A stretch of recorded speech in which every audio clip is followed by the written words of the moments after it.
ये कहानी है एक ऐसे प्रिंसेस की जिसे एक कर्ज दिया गया है कि जैसे उसका 16वां बर्थडे आएगा उसे एक सुई चुभेगी और वो लंबी नींद में चले जाएगी। तो क्या ये कर्ज टूट पाएगा और प्रिंसेस की जान बच पाएगी? देखना इंटरेस्टिंग होगा। So hello everyone, Kanchan here, let's begin the story. कहानी की शुरुआत होती है, हमें एक किंगडम को दिखाया जाता है जहां हम किंग और क्वीन को देखते हैं जो आज बहुत ज्यादा खुश होते हैं क्योंकि इनके घर में एक बेटी ने जन्म लिया था। इसका आज कैसल में बहुत बड़ा जश्न था। इसी वजह से आसपास के सारे किंगडम की जादूगरनियों को बुलाया गया था और वो सारी विचेस होती हैं, लेकिन ये लोग एक विच को बुलाना भूल गए थे जहाँ पर सारी अच्छे विचेस प्रिंसेस को खूब सारी ब्लेसिंग देते हैं। लेकिन तभी वहाँ पर एक बुरी विच पहुंच जाती है जिसे ये मिसअंडरस्टैंडिंग हुई थी कि उसे जानबूझकर नहीं बुलाया गया है और वो राजा रानी से कहती है कि मैं तो बस इस बच्ची को ब्लेसिंग देने के लिए आई थी। लेकिन वो विच वहाँ पर उस बच्ची को कर्ज देती है और कहती है कि इस बच्ची के 16वें जन्मदिन पर इसकी मौत हो जाएगी। तभी वहाँ पर सारी अच्छी जादूगरनियां सामने आती है और उससे कहती है कि हम भी तुमसे कम नहीं है, हम इस बच्ची को ब्लेसिंग देते हैं कि इसके 16वें जन्मदिन पर इसे कुछ नहीं होगा, बस इसे एक सुई चुभेगी और ये गहरी नींद में सो जाएगी और तुम कभी भी इस किंगडम पर राज नहीं कर पाओगी। इसी कारण से बुरी विच को काफी ज्यादा गुस्सा आ जाता है और यहाँ पर वो सारी अच्छी विचेस को मार देती है और वहां से चले जाती है। अब कहानी 16 साल आगे की दिखाई जाती है जहां पर किंग और क्वीन ने अपनी डॉटर प्रिंसेस का नाम डॉन रखा होता है। वहीं पर राजा ने उस खतरनाक विच के श्राप से बचाने के लिए अपनी बेटी के लिए पूरे किंगडम से सुइयों को हटा दिया था। इसी के साथ साथ उसने महल के आसपास बड़ी बड़ी दीवारें खड़ी कर दी थी। इधर हम डॉन को देखते हैं जो अपनी मॉम से कहती है कि आज मैं फाइनली इस घर से बाहर निकलने वाली हूँ, इसलिए मैं बहुत ज्यादा खुश हूँ। वहीं पर उसकी मॉम कहती है कि मैं तुमसे बहुत प्यार करती हूँ। इसी के साथ हम डॉन को देखते हैं जो साथ ही साथ एक लेटर भी लिखा करती थी क्योंकि वो सोचती थी कि अगर धोखे से कोई अनहोनी हो जाए तो शायद ये लेटर कोई पढ़ ले और उसे कोई बचाने आ जाए। डॉन अपने विंडो से एक लड़के को देखा करती थी जो कि एक बेकरी वाला था। रात होने पर इस किंगडम में बड़ा सा सेलिब्रेशन हो रहा था क्योंकि डॉन अभी तक जिंदा थी। हम देखते हैं कि उसे डांस करने की भी परमिशन मिल जाती है। अब डॉन उसी लड़के के साथ डांस कर रही होती है जिसे वो डेली देखा करती थी। वो डॉन से कहता है कि मैं तुम्हारे लिए एक स्पेशल गिफ्ट लेकर आया हूँ। इसलिए हम देखते हैं कि वो दोनों वहां से बाहर निकल जाते हैं। बेकरी वाला लड़का डॉन को एक ड्रेस दिखाता है। डॉन उससे कहती है कि ये तो बहुत सुंदर है, तुमने इसे कैसे बनाया? वो लड़का बॉक्स से एक सुई निकालता है। डॉन सोचती है कि अब तो उसका कर्ज खत्म हो चुका है, इसलिए वो सुई को छूने लगती है। लेकिन जैसे ही वो सुई को छूती है हम देखते हैं कि उसने बहुत बड़ी भूल की होती है। इसी वजह से वो बेहोश हो जाती है और गहरी नींद में चली जाती है। इधर हम देखते हैं कि मौसम चेंज होने लगा था और वो कर्ज सभी लोगों पर असर करने लगा था। तभी हम देखते हैं कि वो खतरनाक विच राजा और रानी के सामने आती है और उनसे कहती है कि अब तुम्हारी बेटी लंबी नींद में जा चुकी है, अब तुम लोगों की बारी है, मैं तुम्हें भी मार दूंगी। और अब हम देखते हैं कि वो खतरनाक विच उन्हें मारने की कोशिश करने लगती है, लेकिन अच्छे विचेस की ब्लेसिंग की वजह से राजा और रानी को कुछ नहीं होता। हम देखते हैं कि उसके कर्ज की वजह से अब राजा और रानी भी लंबी नींद में चले जाते हैं। यहीं से कहानी 100 साल आगे की दिखाई जाती है जहाँ पर हम एक प्रिंस को देखते हैं जिसका नाम जैसन होता है जो बैरो नाम के एक लड़के के ऊपर कोड़े बरसा रहा होता है। प्रिंस जैसन के ग्रुप में करीब 5 से 6 लोग होते हैं। उन्हीं में से एक काफी ज्यादा वफादार थे जो काफी ज्यादा उम्र के थे और वो बैरो का काफी ज्यादा ख्याल रखते थे। अगली सुबह होने पर हम बैरो को एक पेड़ के पास देखते हैं जहाँ से वो अंडे निकाल रहा था। तभी उसे पक्षी के घोंसले से कुछ चिट्स मिलते हैं। ये चिट्स वही 100 साल पुराने थे जिसे डॉन ने लिखे थे। इन सारी चिट्स को जोड़कर जब बैरो पढ़ता है तो उसे एक किंगडम का मैप मिलता है।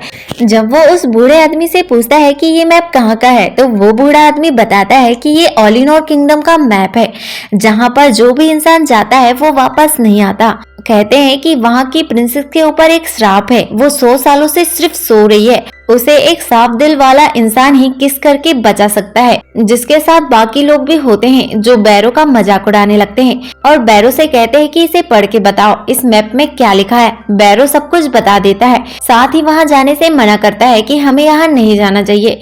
वहीं पर बूढ़ा वफादार भी जैसन को मना करता है, लेकिन यहाँ हम देखते हैं कि जैसन काफी ज्यादा लालची था, इसलिए वो वहाँ जाने के लिए तैयार हो जाता है। वो सोचता है कि वो एक और किंगडम को हत्या लेगा, इसलिए सभी लोग प्रिंस जैसन जैसन के साथ उस किंगडम के लिए निकल जाते हैं। सभी के सामने किंगडम में पहुंचने से पहले एक रिवर आती है, साथ ही वहां पर एक बोट भी होती है। सभी लोग उस बोट में बैठकर उस रिवर को पार करने लगते हैं, लेकिन तभी हम देखते हैं कि वहां पर कुछ आहट आने लगती है। इस पानी के अंदर से एक बहुत बड़ा बीच निकलता है जो इन लोगों में से एक आदमी को निगल जाता है। यहाँ पर सभी लोग काफी ज्यादा डर जाते हैं, लेकिन नदी के उस पार पहुंच जाते हैं। यहाँ पर सभी लोग बैरो के ऊपर चिल्लाने लगते हैं, कहते हैं कि ये तुम्हारी गलती है और कहते हैं कि अगर तुमने वो चिट नहीं पढ़ी होती तो हमें यहाँ आना ही नहीं पड़ता। अब हम यहाँ से रिटर्न भी नहीं जा सकते क्योंकि वो बीच पानी के अंदर ही है। यहाँ पर बूढ़ा वफादार होता है जो कि बोलता है कि प्रिंस आप जैसा भी कहोगे हम वैसा ही करेंगे। जैसन कहता है कि हम इतनी दूर आ ही चुके हैं तो वापस नहीं जाएंगे,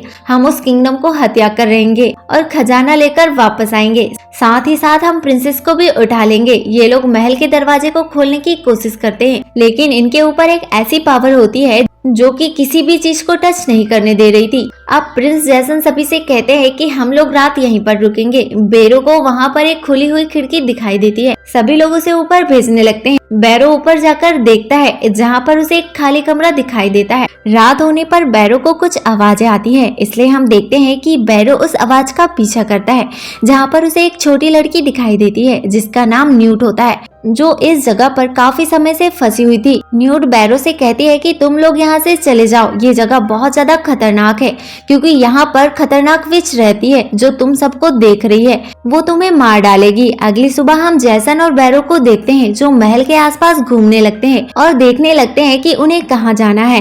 तभी हम देखते हैं कि खतरनाक विच अपने जादू से इन सभी लोगों को देख रही होती है और वहाँ पर सारे मरे हुए मुर्दों को जिंदा कर देती है, जिससे वो सारे मुर्दे इन लोगों के पीछे पड़ जाते हैं। इसी वजह से हम देखते हैं कि ये लोग अपनी जान बचाकर भागने लगते हैं, लेकिन वो बूढ़ा वफादार कहता है कि तुम लोग आगे जाओ, मैं दरवाजे के पीछे छुप जाऊंगा। हम देखते हैं कि वो बूढ़ा वफादार ज्यादा देर तक सरवाइव नहीं कर पाता, वो मुर्दे उसे मार देते हैं। बाकी लोग जो बचे होते हैं वो महल की दीवार के ऊपर चढ़ने लगते हैं। यहाँ हम देखते हैं कि जैसन का एक साथी मुर्दों से लड़ने लगता है। यहाँ पर काफी ज्यादा फाइट होती है। अब इन लोगों के पास बाहर निकलने का कोई रास्ता नहीं होता है, इसी वजह से बैरो सभी को हवा में लटका देता है ताकि मुर्दों का ध्यान भटक जाए। यहाँ हम देखते हैं कि इस खतरनाक विच ने डॉन को एक कमरे में सुला रखा था। दूसरी तरफ हम न्यूट को देखते हैं जो बैरो को इस महल से जाने का रास्ता बता देती है। इसी कारण से सारे लोग अब महल के अंदर जाने के लिए तैयार हो जाते हैं, लेकिन इन्हें फिर से उसी कब्रिस्तान से होकर जाना पड़ेगा जहाँ पर बहुत सारे मुर्दा जिंदा हो चुके हैं। ये सारे लोग मुर्दों से लड़ने की कोशिश करते हैं। एक समय आता है कि ये सारे मुर्दों को मार देते हैं। हम देखते हैं कि ये लोग महल के दरवाजे तक पहुंच जाते हैं। तभी वो खतरनाक विच सोचती है कि मुझे अब बहुत ज्यादा पावर की जरूरत है। ये सभी लोग देखते हैं कि यहाँ पर एक आदमी सो रहा है। जैसन को लगता है कि वो खजाने के बहुत ज्यादा नजदीक है, इसी कारण से वो खजाना लेने के लिए आगे बढ़ता है, लेकिन सभी लोग उसे मना करते हैं। सभी लोग उससे कहते हैं कि जरूर ये एक ट्रैप होगा, लेकिन फिर भी प्रिंस जैसन काफी ज्यादा लालची थे और वो किसी की बात नहीं मानते और आगे बढ़ने लगते हैं। तभी हम देखते हैं कि उनके सामने एक मॉन्स्टर आ जाता है जो कि प्रिंस जैसन को वहां से गायब कर देता है। इसी वजह से बाकी जो लोग बचे हुए थे वो उनके साथी पर चिल्लाने लगते हैं और कहते हैं कि अब तुम ही बताओ। दो लोग कहते हैं कि हमें प्रिंस को बचाना होगा, दो लोग कहते हैं कि हमें यहाँ से भाग जाना चाहिए। वहीं पर बैरो कहते हैं कि हमें प्रिंस जैसन को बचाना चाहिए वरना वो हम पर बहुत ज्यादा गुस्सा करेंगे। अब हम देखते हैं कि वो प्रिंस जैसन को ढूंढना स्टार्ट कर देते हैं और धीरे धीरे आगे बढ़ने लगते हैं, जहाँ इन्हें फिर से न्यूट मिलती है। वो उनसे कहती है कि ये मॉन्स्टर बहुत ही पावरफुल है, तुम इसे नहीं हरा पाओगे। तभी हम देखते हैं कि वही मॉन्स्टर वहां पर आ जाता है जो इन लोगों में से एक को मार देता है। दूसरी तरफ हम उसी खतरनाक विच को देखते हैं जिसने प्रिंस जैसन को बंदी बना लिया था। जैसन उससे कहता है कि मुझे माफ कर दो मेरी पूर्वजों की गलतियों की वजह से। वहीं पर वो खतरनाक विच उससे कहती है कि तुम्हारे ग्रैंडफादर ने मेरे पति को मेरे आंखों के सामने मार दिया था और साथ ही साथ मेरे बच्चों को मेरी आंखों के सामने जला दिया था, तो सोचो मैं तुम्हारा क्या हश्र करूंगी। दूसरी तरफ हम बैरो और उसके साथी को देखते हैं जो जैसन को ढूंढ रहे होते हैं।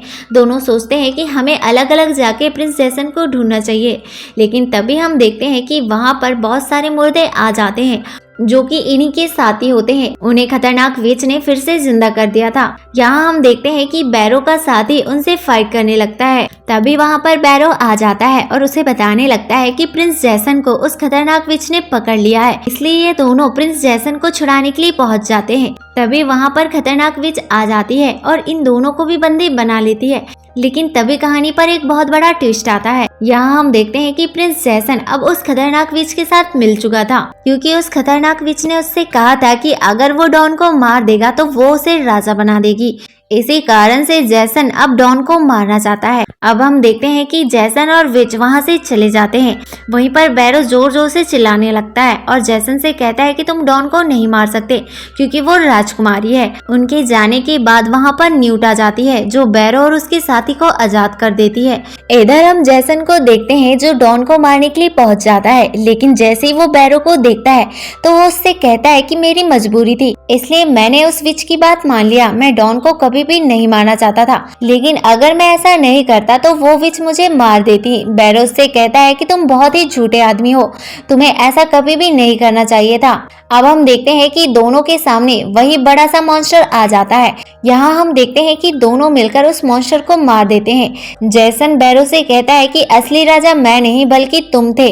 कई साल पहले मेरे पिताजी ने तुम्हारे पिताजी का राज हड़प लिया था और जो निशानी मेरे पास है वो तुम्हारे पास होनी चाहिए थी। तुम जाओ और डॉन को बचा लो। यहाँ पर जैसन उसी विच के पास पहुँच जाता है। तभी हम देखते हैं कि वहाँ पर वो विच आ जाती है, जो जैसन से कहती है कि डॉन को हमेशा के लिए मार दो। इसलिए हम देखते हैं कि जैसन डॉन के कमरे के अंदर जाता है, लेकिन वो डॉन को मारने की बजाय उसे किस करके उठाने की कोशिश करता है, लेकिन उसका दिल साफ नहीं होता है। इसी वजह से डॉन का श्राप नहीं टूटता।